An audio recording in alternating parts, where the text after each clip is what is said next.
now victimizing these kids who were already victimized because they weren't protected. They're victimizing these kids and using them as pawns and to push for gun control and have these kids want to demand their own rights are taken away. So I'm not sure. You already have Rick Scott saying, the governor of Florida, saying that he is willing to change the age, up the age of kids, teenagers who can buy guns from 18 to 21. You have a lot. Trump has said some things that, are, of course, anti-Second Amendment when it comes to this. So it's really hard to tell where this one is going to go, but this just means that the fight for our rights is even more important.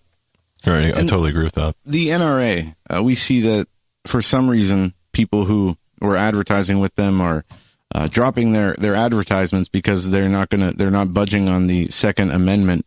And obviously, I said earlier that this is, if anything, is going to fuel membership and fuel people to donate to the NRA. But what do you think these people? Why would advertisers boycott? This is obviously just a PR move. The NRA is never going to budge and promote gun control in any way. How do you see the NRA coming out of this? I agree with you. I'm seeing people who don't even own firearms ask how they can join the NRA. I'm seeing people who never even thought about being members now wanting to be members of it because of this. I think that they're being attacked wrongfully, of course, and a lot of regular Americans are realizing that and recognizing that as well. You don't attack an organization who is the biggest organization in the world that provides gun safety and training. Biggest organization in the world. Mm-hmm. You have every town for gun safety, but they just want gun control. They don't actually provide any training on gun safety. And then it's amazing. The argument about arming teachers, where do you fall on this? Do you think that more armed people inside the schools is the answer? And how would you, if anything, what would you do to further prevent some of these mass shootings? Your solutions, because you've been following this. We have armed guards at courthouses, state houses, federal buildings, banks, and Congress. Why can't we have the same thing at schools? I don't want the kids' rights taken away, and I don't want them being molested by we are at the TSA. But if there's armed guards at the door, no one's getting by with a rifle. No one's going to, there was one gentleman who said they had x-ray machines, so the kids aren't getting violated in such a way, but maybe their bags get x-rayed. If people really want to go that far. Also, I think we really, really need to have a discussion about our mental health laws. Years ago, they were changed thanks to political hacks, the ACLU, and some psychiatrists who were pushing to close all mental institutions and made the laws harder for family members and medical caregivers to commit someone just for observation.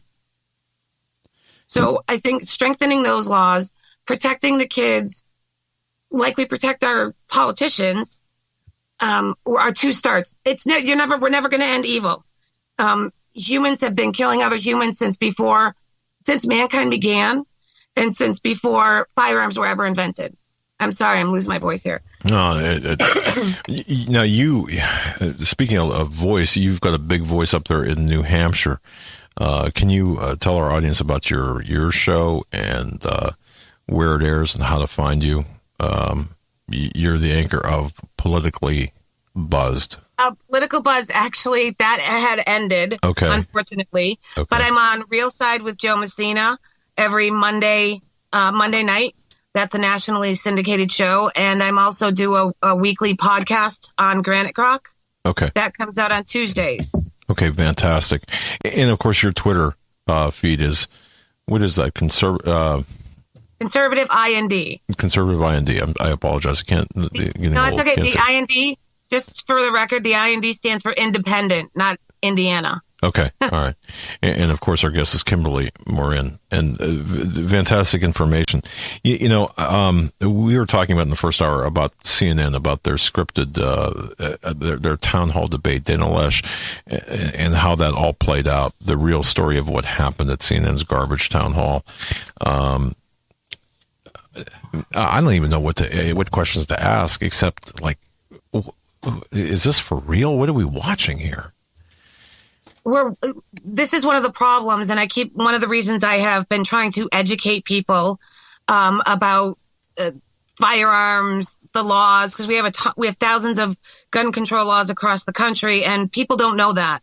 People don't realize we do have background checks in every state. So the mainstream media is part of the misinformation arm of the left. And that's what they've been doing. And if you're just some regular guy walking down the street or, mind your own business, but you watch this, you think the worst things and you find out you don't understand the truth is basically it, because they're not telling the truth. They're not talking about truth about firearms, truth about gun laws, and they're allowing people to be completely bashed and blamed for something they had nothing to do with, which is all. Mm-hmm.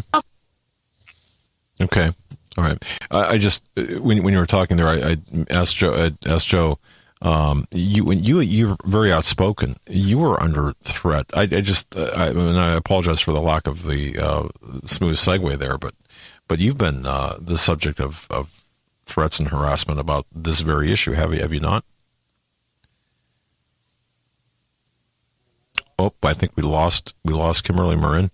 We'll get her back, but she's an outspoken conservative mind and the Second Amendment advocate, and certainly one who speaks the truth. We're going to get her back here. Tremendous information, and as we look at the landscape, the discussion, well, there's no longer any discussion about the Second Amendment. There's no longer any discussion about violence. It's all the accusations, and it's all it's intimidate or silence. It's either intimidation or silence. It's ridiculous where we find ourselves. Okay. But follow her on Twitter, by the way. Well, we're trying to bring her back. I want to point this out.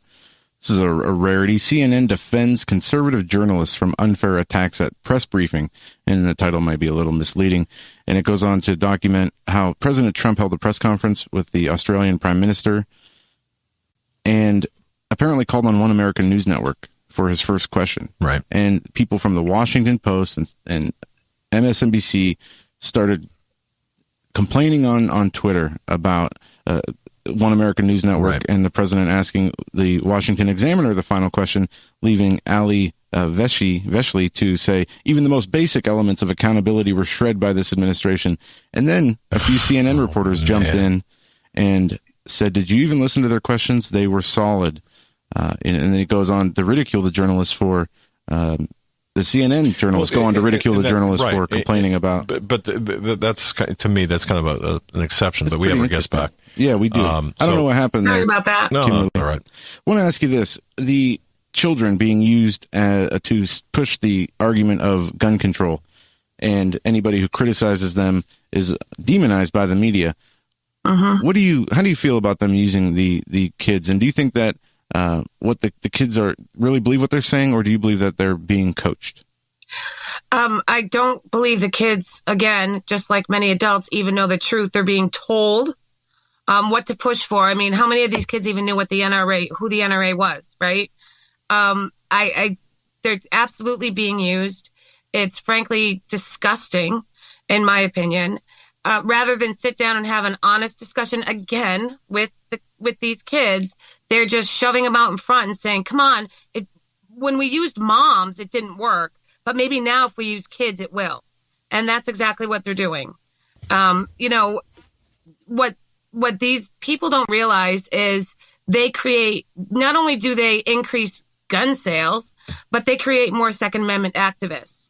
And I know teens who never really thought much about it before, and now they are fighting against what these certain teens are now pushing, with their walkout and all these other things. I get these kids are angry. They should be. They should be angry and frustrated at the people who let them down, not at law-abiding gun owners, not at the Second Amendment, not at the NRA or Republicans.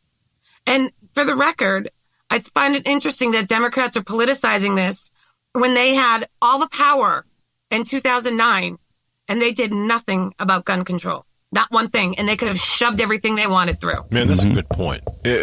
Extremely good point. Yet, I don't think I need to even comment on that except to say how true that is.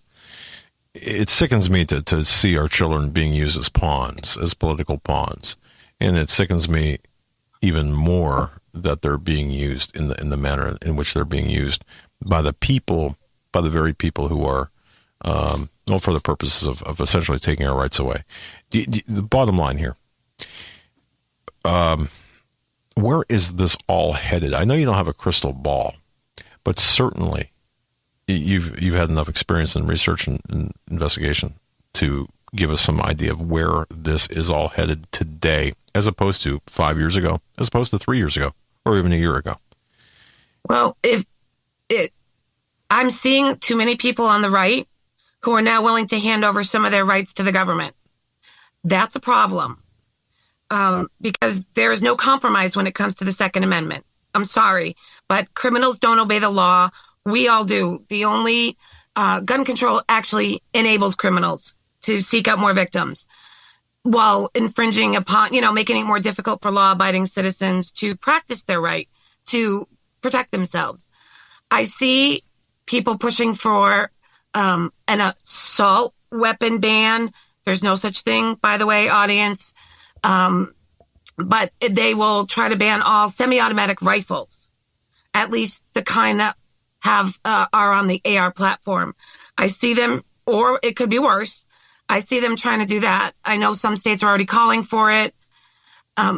Something about background checks and mental health, I think they're going to try to push, because they want to criminalize mental health now, even though most people who suffer from mental illness are typically victims of crime as opposed to being perpetrators of crime. That's a very good point, by the way. What you just said there, victims of crime versus perpetrators of crime. Boy, I know that you've put in a long day, and I appreciate that. I know that you've got some challenges with your voice. Yeah, thanks for being a good sport of coming on with us. We're really at the end of the hour, or at the top of the hour here. As in the final moment, where can people find you again? Please let people know where they can find you for your programming as well as your social media. I can be found at New Hampshire Political Buzz, Granite Grok, Real Side with Joe Messina, and Conservative IND. And I apologize, but it has been a long couple of weeks. My voice is just losing it now. Well, I'll tell you what, it's almost, I don't know. Maybe it's the sign of the times. Our voices are being really silenced. The conservative voices they're trying to silence the conservative voices. And it's maybe it's kind of like a sign of things, but really appreciate you being out there, appreciating you fighting for our rights and the value of the information that you put forth. That was fantastic article that you wrote, again, 6 days ago now. What was I thinking, 2 weeks, 6 days ago? And really the information that you pressed forth there. We really appreciate it. Kimberly Morin, hopefully you'll come back and chat with us some more at some future point. Thanks for having me on. All right. God bless. Folks, that was Kimberly Morin, and we are at the top of the hour. What a great person, and what a great advocate of your rights, my rights to own a firearm. Friend of Keith Hansen, and go ahead. One of the things that's frustrating about this is to continue to have to talk about gun control and the media's push on gun control and all these talk shows that are, this seems to be the topic of the day, not by choice, at least not from us. And having to follow the mainstream narrative and talk about it and cover it gets frustrating at times. And it would be nice to be able to change the subject. And by Monday, will we see new stories or other stories? When will we move away from this Florida shooting? It's really interesting when you compare the Las Vegas shooting to the Florida shooting. When you see the lack of information we were getting from Las Vegas and how quick but after Las Vegas happened, when did this happen? 11 days ago? 9 days ago? at this time with the Las Vegas investigation, it was basically out of the news. The sheriff wasn't giving any more press conferences. There was no new information being learned. And even yesterday, we learned new information about sheriff's deputies and, the mother or